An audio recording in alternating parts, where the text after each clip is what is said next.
It was just before dawn, on a quiet morning in Pennsylvania. The woods on Bunker Hill were silent, save for the rustle of leaves. But one hunter, moving through the mist, noticed something wrong. A plume of smoke, too thin for a campfire. A strange, acrid smell. And then he saw it. The smoldering remains of a car, its windows blown out, its interior charred black. And inside, a life, tragically taken. This was the scene that would shatter the peace of a small town and begin a mystery that would remain unsolved for 3 decades. This is the story of Matthew Hoy. Matthew Hoy was 25 years old.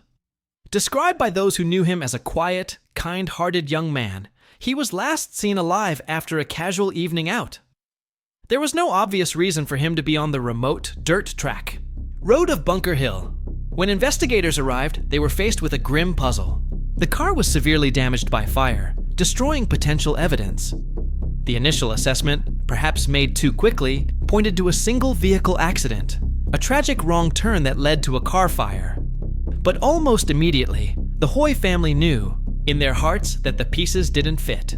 The location was wrong. The circumstances felt wrong. They believed someone was responsible for what happened to their son.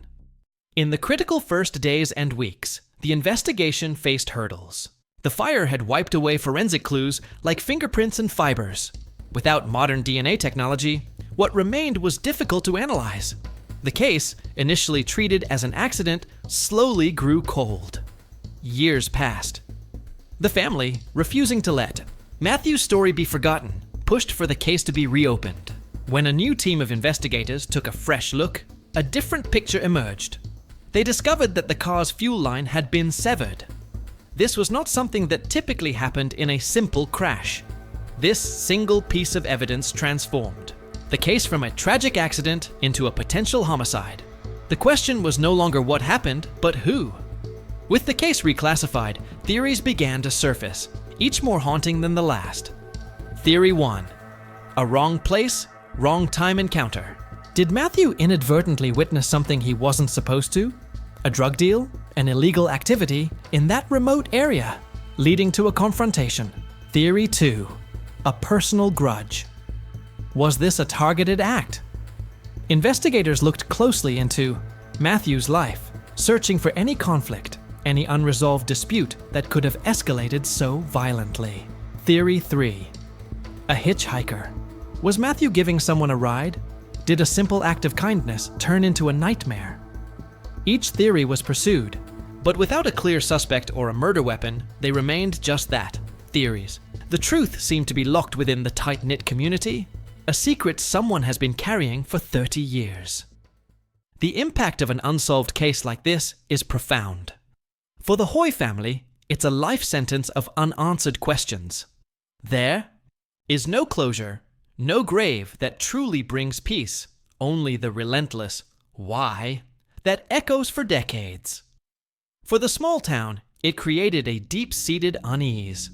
It shattered the illusion of safety, proving that tragedy could strike anywhere, and that the person responsible could still be living among them, a silent shadow in their midst. The case of the burning car on Bunker Hill is no longer just about one night. It's about the lasting shadow it cast over every subsequent day. Today, the case remains open. Advances in forensic science offer a glimmer of hope that evidence, once useless, might now yield a clue. For the investigators, it's a file that is never truly closed. For the community, it's a story that is still told. And for Matthew Hoy's family, it is a relentless pursuit for justice. The burning car on Bunker Hill is a stark reminder that some mysteries don't fade with time. They only grow deeper, waiting for one piece of the puzzle to finally fall into place and bring a 30-year-old night out of the darkness. If you have any information on the Matthew Hoy case, please contact the Pennsylvania State Police. Every piece of information, no matter how small, matters. Subscribe to The World. Real stories for more documentaries on unresolved cases that deserve answers.